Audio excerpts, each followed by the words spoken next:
Bueno, hoy nos encontramos con Antonio Suárez, profesor del Departamento de Ingeniería Mecánica ya hace algunos años, fundador de una de las principales asociaciones de aire acondicionado aquí en el país y durante 20 años importante profesional dentro de las empresas de flores, concretamente el Grupo Chía. Me acuerdo de Antonio, que fue uno de los primeros en usar el único computador personal que llegó al país ya en esa época. Lo empleó con una forma muy creativa, fue uno de los primeros en haber pronosticado las heladas en la sabana de Bogotá, lo que implicó para las industrias de flores algo fundamental. ¿Cuál crees tú, producto de toda esta experiencia, deberían ser las habilidades, competencias que nosotros en la universidad deberíamos de cultivar para los profesionales del futuro si quisieran ellos en alguna forma desempeñarse en el campo colombiano? Eso es. Pues de lo que acabamos de ver precisamente en estas dos charlas, yo creo que hay un problema fundamental de raíz en Colombia, que es un problema de ética. La falta de ética en Colombia nos está matando por todos lados, nos está carcomiendo las bases mismas de la sociedad. Nosotros, la charla de hoy era sobre Taylor, y Taylor vimos que nació en 1856 y escribió su libro en 1903. Es conocido por el tema de tiempos y movimientos, porque básicamente él lo único que podía medir en 1903 era tiempos. Tenía un cronómetro y no tenía ni siquiera la fotografía, no tenía herramientas para desarrollar sus cosas.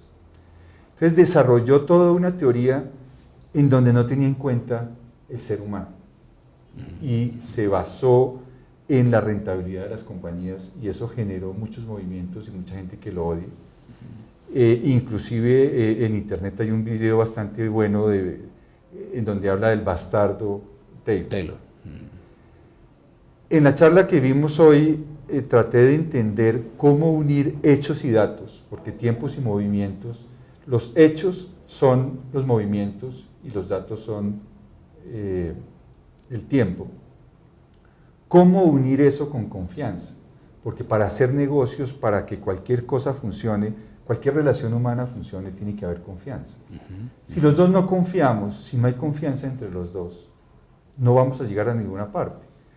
Yo recuerdo, por ejemplo, en el año 84 estuve yo en Estados Unidos y estaban cerradas las fábricas de aire acondicionado que yo trabajaba en esa época.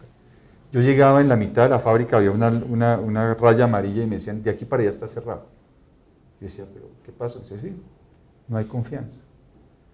Y en ese momento estaba en la campaña de reelección Reagan. Y me dicen las personas de la fábrica que yo estaba visitando, me dicen, todos vamos a votar por Reagan por una sola razón, y fue que él nos devolvió la confianza.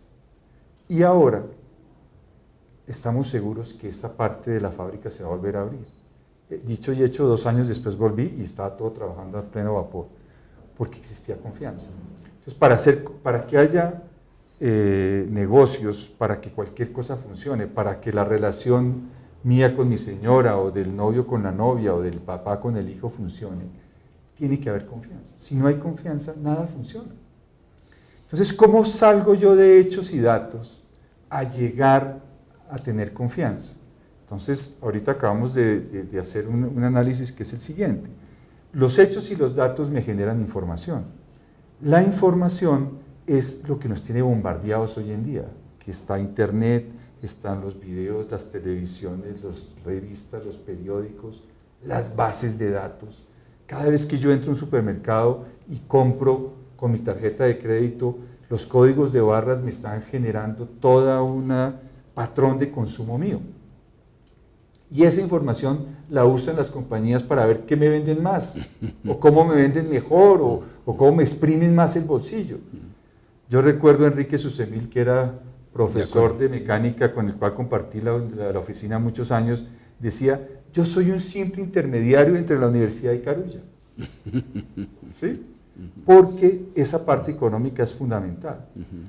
Entonces, la información viene de los datos, y hemos cometido un error, creo yo, garrafal, al pensar que el siguiente paso después de la información es el conocimiento y que el conocimiento se puede gestionar o se puede transferir. El conocimiento no se puede ni gestionar ni transferir porque el conocimiento tiene un componente que es la información que está afuera y mi cerebro. Lo que yo tengo adentro, que son mis experiencias, mis conocimientos anteriores, es lo que me permite asimilar nuevas experiencias. Pero entonces en la universidad estamos haciendo o creemos que verdaderamente podemos producir conocimiento. Yo le puedo ayudar a las personas a que generen conocimiento, pero es labor de cada persona generar conocimiento, porque es dentro de su cerebro. Mientras yo no tenga el chip que me están hablando de que en unos años le voy a meter al hipocampo un chip en donde le meto el diccionario de chino y de la noche a la mañana me despierto sabiendo chino. Mientras eso no ocurra, los procesos de digerir la información, meterla en mi cerebro y sacar de ahí nuevo conocimiento va a ser muy difícil. O sea que lo más que podemos hacer nosotros es darle criterios al estudiante para que en este desborde de información sepa seleccionarla, sepa emplearla y él generar su propio conocimiento. Él es el que genera su propio conocimiento. Porque hay una cosa bien interesante. ¿Cómo aprendieron nuestros abuelos? Nuestros abuelos aprendieron yendo a la escuela porque ahí estaba la información. Después, unos años después, aparecen las enciclopedias de 50 volúmenes y la información supuestamente estaba en mi casa, pero yo nunca la usaba. Ya. Hoy en día tenemos internet, tenemos televisión, sabemos lo que pasa al otro lado del mundo. Apenas se cae Mubarak, todos gritamos de júbilo. No. La información no está en estas paredes de la universidad, la información está por todos lados. Entonces, el rol de la parte educativa es ayudar a formar, no a informar. Y la diferencia entre formación e información es fundamental. Yo no puedo en una clase atiborrar a la persona de información porque la información ya está afuera. Tengo que ayudarle a que elabore esa información y genere conocimiento dentro de su cerebro. Entonces, el conocimiento es la unión de información y de un cerebro. Por eso es que yo puedo poner a 10 personas a leer el mismo libro y el conocimiento que se genera es totalmente diferente. En cada uno. Cada uno tiene diferente conocimiento. Muy bien, muy bien. ¿Cuál es el siguiente paso después del conocimiento? Es las comunidades de práctica, la práctica.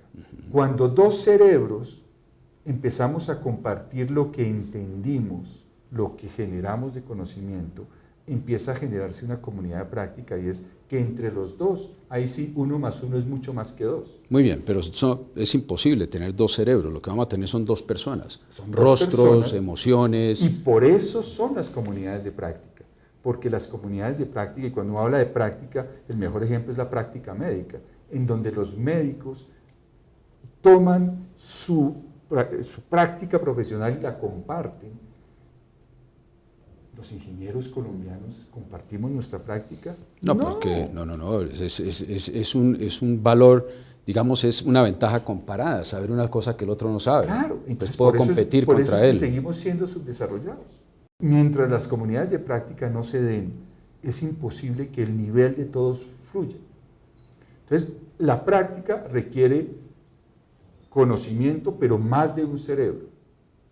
Y después de la práctica viene la cultura, que la cultura es cuando ya todos, entre comillas, hablamos el mismo idioma, todos nos entendemos, todos sabemos lo que está pasando. Y eso es lo que pasa, porque hay un tema que no hemos hablado, que estaba desde el conocimiento y que no lo mencionamos, que es el tema de las emociones. Mientras yo no entienda que las emociones es lo que mueve al mundo, hay un tema fundamental en esto y es la manera como las empresas que han fracasado es decir, la comparación entre las que fracasan y las que tienen éxito. Apple, ¿por qué tiene éxito y por qué Gateway no tiene éxito? Pues es muy sencillo, porque Apple sale del por qué, pasa por el cómo y llega al qué.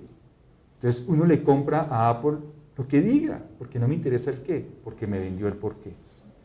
Por eso el iPad ha tenido tanto éxito, venden 4 millones en el primer mes o en los 2 primeros meses y es un aparato malo, porque me vendieron el por qué y yo ya sigo con esa cosa. Pero cuando a mí me venden el qué, si no me motiva, si no mueve mis emociones, yo no lo compro. Es un aparato malo, me estabas diciendo, porque no transmite, simplemente recibe. No, y tiene no lo puedo muchas emplear. muchas falencias. No tiene USB, no tiene cámara. El dedo, sí, el dedo, pero sí, es un excelente aparato para recibir información, pero no para generar información. Bueno, volvamos entonces a nuestro punto central. La cultura. La cultura. De la cultura vamos a generar, tú decías esta mañana, lealtad y confianza. Confianza primero que todo. Okay. Cuando hay cultura, les hice el ejemplo de cómo la cultura en Suiza me permite subirme a un bus sin que nadie me pida el boleto si pagué o no pagué, porque existe la cultura de que todo el mundo es honesto, de que todo el mundo sabe lo que tiene que hacer, porque ese sabe lo que quiere hacer es todo un ejercicio de hechos, datos, información, conocimiento, práctica y cultura. Desde que yo estoy en el colegio me enseñan lo que se debe hacer. Desafortunadamente, en nuestra sociedad se nos olvidó lo que se debe hacer, porque siempre está primero lo que me conviene hacer. Volvamos entonces a la pregunta original. Antonio, ya tú te fuiste a la universidad hace más de 20 años, has tenido oportunidad de reflexionar producto de todas estas experiencias que has tenido. ¿Qué nos dirías? ¿Cómo debemos organizar nuestros estudios? ¿Qué tipo de situaciones de aprendizaje debemos ofrecerle a nuestros estudiantes si en particular quisiéramos que algunos se entusiasmaran en los problemas del campo colombiano? Desarrollar la confianza, porque todos los sistemas que yo use en las mismas notas son el mismo sistema de exámenes, es un tema que me mata la confianza. ¿Por qué la gente se copia? ¿Por qué la gente empieza a hacer triquiñuelas? Porque no existió la confianza. Lo que hablábamos nosotros de hace 30 años, lo que hicimos, cuando yo soy capaz de hacer un examen con mi compañero y entre los dos entregamos una sola hoja con el nombre de los dos, hay un tema de confianza fundamental detrás de eso. Porque yo como profesor tengo que hacer exámenes en donde tengo que medir, porque un examen es una medición de qué tanto sabe. Sí. Tengo que medir lo que sabe esa persona. Y eso es muy retador para mí como profesor cuando el estudiante es capaz de sacar todos sus apuntes, todos los libros y además puede conversar con su amigo para entregarme un examen. Eso es fundamental para entender que yo tengo que irme mucho más allá como profesor porque mis exámenes tienen que ser retadores. Y ahí es donde viene un problema fundamental que veo yo, y es que los exámenes nunca están de acuerdo con lo que yo enseñé, con lo que yo vi. Siempre hay una distancia. Yo me acuerdo que cuando con el profesor Cowan hicimos lo que hicimos en los años 80, 81, 82, lo primero que yo hacía, después de haber planificado el curso, era escribir los exámenes. Desde el primer día de clase yo tenía los exámenes hechos, porque esa es mi meta. Entonces, el punto evaluador tiene que estar totalmente coordinado con lo que vimos en el salón de clase. Y hoy en día no es solamente con el salón de clase, es con el entorno, porque yo en el salón de clase puedo darle una ínfima parte de lo que el estudiante puede ver por fuera. Volviendo al tema de nuestros abuelos, estamos mucho más allá de lo que le pasaba a nuestros abuelos, que si no estaban en el salón de clase no podían aprender nada. A duras penas la radio. Qué buen punto ese. Vamos a tener que mejorar el sistema en el sentido de que nuestros estudiantes lo pueden hacer en la casa, lo pueden hacer con apuntes. En eso hemos avanzado un poco. Pero sabes que no se nos ha ocurrido que lo puedan hacer en parejas. Y tú me haces acordar lo de John Cowan, que perfectamente se puede trabajar en grupo. Porque es que además es tremendamente formador, porque en la vida yo nunca voy a estar solo. Claro. Entonces tengo que aprender, ahí viene la parte de la comunidad práctica, tengo que aprender a manejar con otra persona. Y hace 30 años yo todavía me encuentro con estudiantes que estuvieron en esa época y me decían, sus materias eran las que más estudiábamos. ¿Por qué? Porque cuando íbamos a presentar un examen en pareja, nos sentábamos los dos que íbamos a presentar el examen y nadie más. Y ese proceso de aprendizaje era tremendo porque había un compromiso con el otro, no tremendo. Con el profesor. no con el profesor. Claro, era con el otro. Claro. ¿Y por qué aprendo yo? Porque quiero sacar una nota, porque quiero pasar, porque quiero graduarme o porque quiero aprender. Y lo que yo aprendo tiene que estar relacionado con todo lo demás. No es que yo me meto el cassette de matemáticas y el cassette de física y salgo de física y me meto el de química. No. El cerebro humano, y por eso las investigaciones del cerebro de los últimos 10 años son tan importantes en los temas educativos. El cerebro humano se basa en conexiones. Y cada proceso de conocimiento es generar nuevas conexiones en el interior de mis neuronas. Entonces, el conocimiento de mi cerebro sale de ahí. Pues mira, te agradecemos mucho que nos hayas, cada vez que nos encontramos, aunque sea cada año, siempre me dejas unas lecciones verdaderamente muy importantes y te agradecemos la colaboración con los estudiantes y que este tema de Taylor lo sigamos avanzando, porque creo que el hombre tenía buenas intenciones, aunque pudo haberse equivocado en algunas cosas, y deja unas cosas muy importantes. Pero es que él no se equivocó, hizo lo que podía hacer con sus instrumentos, en el entorno en que estaba. Claro, y hoy en día, esa pregunta de hoy es fundamental. ¿Qué haría Taylor si hoy tuviera este entorno? Haría cosas totalmente diferentes. Entonces, los profesores que están hoy acá tienen una oportunidad de pensar en este entorno qué puedo hacer mejor. Excelente. Muchas gracias, Antonio. Muchas gracias, Gustavo. Muy gentil.